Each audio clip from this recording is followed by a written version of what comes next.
ሰላም ጤና ይስጥልን ክቡራን የዩቲዩብ ቤተሰቦች፣ የሰዓቱን አጫጭር መረጃዎች እየቀርብ ያለው እስከ ፍጻሜው አብራችሁን ቆዩ።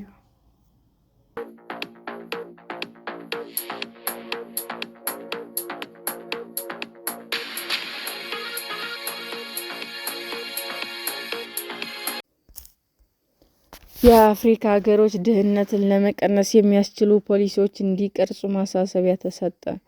በአፍሪካ አህጉር እየጨመረ የመጣው የድህነት ምጣኔ ለመቀነስ ድህነት ቅነሳ ላይ ያነጣጠሩ እድገትን ተኮር ፖሊሲዎች መቅረጽ እንደሚያስፈልግ ማሳሰቢያ ተሰጠ። በከፍተኛ የዕዳ ጫና ውስጥ የሚገኙ የአፍሪካ ሀገሮች መንግስታት በድህነት ቅነሳ ላይ በሚጠበቅባቸው ልክ እየሰሩ አለመሆናቸው የተገለጸው ከሳምንት በፊት የተጀመረው የ2026 የአፍሪካ ኢኮኖሚ እይታ ትንተና ሪፖርት ይፋ ሲያደርግ ነው። የተባበሩት መንግስታት ድርጅት የኢኮኖሚና ማህበራዊ ጉዳዮች ከተመድ ኢኮኖሚ ኮሚሽን ሌሎች ቀጠናዊ ኮሚሽኖች በጋራ በመሆን በመጪዎቹ ዓመታት አፍሪካ ሊኖራት የሚችለውን የኢኮኖሚ ቁመና የሚያመለክት ሪፖርት ጥር 14 ቀን 2018 ዓ.ም በአዲስ አበባ ይፋ አድርጓል።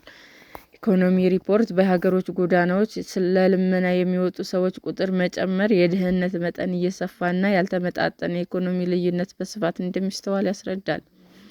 የአፍሪካ ኢኮኖሚያዊ ሁኔታ አዎንታዊ ቁመና እንዳለው ቢመለከትም ከፍተኛ የዕዳ ክፍያ፣ ውስን የፋይናንስ አቅምና ተለዋዋጭ የሸቀጦች ዋጋ እንደ አውሮፓውያን አቆጣጠር በ2027 እና በተከታታይ ዓመታት አካታችና ቀጣይነት ያለው እድገት ለማምጣት ጫና እንደሚያሳድር የተናገሩት የአፍሪካ ኢኮኖሚ ኮሚሽን የማክሮ ኢኮኖሚ ፋይናንስና አስተዳደር ክፍል ዳይሬክተር ስቴፈን ካሪንግ ናቸው።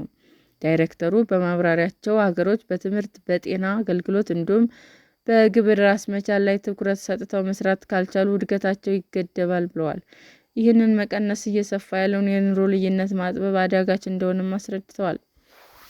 የዋጋ ንረት በሁሉም የአፍሪካ ሀገሮች መቀዛቀዝ ቢያሳይም በአየር ንብረት ለውጥ መዋቅሮች ችግሮች የምግብ ነክ ሸቀጦች ዋጋ እየጨመረ መሆኑ ተገልጿል። የጂኦፖለቲካ ግለት፣ የአየር ንብረት፣ የህዝብ ቁጥር መጨመር፣ የቴክኖሎጂ መለዋወጥ አዳዲስ ስጋቶች ተገማች ያልሆኑ የዋጋ ጫናዎች እያስከተሉ ተብሏል። የከፋ ድህነት፣ የሰፋ የኢኮኖሚ ልዩነት፣ ተከታታይነት ያለው የሸቀጦች ዋጋ ንረት፣ የማህበራዊ ተጋላጭነት፣ የኑሮ ሁኔታ መዳከም ላይ ያተኮሩ ጠንካራ ስራዎች እንደሚጠይቅ ዓለም አቀፍ ትብብሮች፣ በማዕከላዊ ባንኮች ጠንካራ ግንኙነቶች፣ የፖሊሲ ትብብር፣ አላስፈላጊ የገንዘብ መዳከም በመከላከል የዋጋ ንረትን መግታት እንደሚያስፈልግ ተናግረዋል። የአፍሪካ ኮሚኒኬሽን ኮሚሽን የማክሮ ኢኮኖሚ አስተዳደራዊ ክፍል ተወካይ ሆፖስቶን ካይስካ ሪፖርቱ ሲያቀርቡ በግጭት የሚታመሱ ሀገሮች የድህነት መጠን እየጨመረና ያልተመጣጠነ ልዩነት እንዲሰፋ እያደረገ መሆኑንም ተናግረዋል።